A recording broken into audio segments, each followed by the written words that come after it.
Kada govorimo o plemićkim porodicama i njihovom stilu života, jedna od prvih asocijacija jesu raskošne palate. Ja sam Svetlana Brkić, arhitekta, a danas govorimo o dvorcu Karačonji. Priča o ovom zdanju ujedno i priča o razvoju varošica. Kada su trgovci iz loze Karačonje 1971. godine kupili od Bečkog dvora polovinu sela Beodre, stanovništvo, koje je do tada bilo paorsko, dobilo je priliku da uči zanate i počne da se bavi trgovinom. To je ovom selu omogućilo da postane varošica koju će u to vreme krasiti 50 varoških objekata. Najlepši među ovim objektima bio je dvorac Karačonje. Njega je sredinom 19. veka sagradio plemić i veliki župan Laslo Karačonje. Izgrađen je prema planovima Jozefa Pana, arhitekta iz Budimpešte.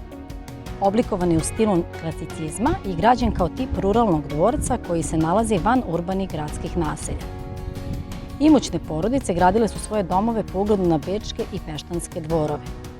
Ovo je jedan u nizu primjera raskošnog nasleđa po kome se i mi možemo meriti sa drugim evropskim metropolama. Ovaj dvorac je danas, nažalost, kompletno ruiniran, ali mi smo želeli da ga sačuvamo od zaborava. Hvala što nas pratite i vidimo se uskoro sa nekim novim pričama.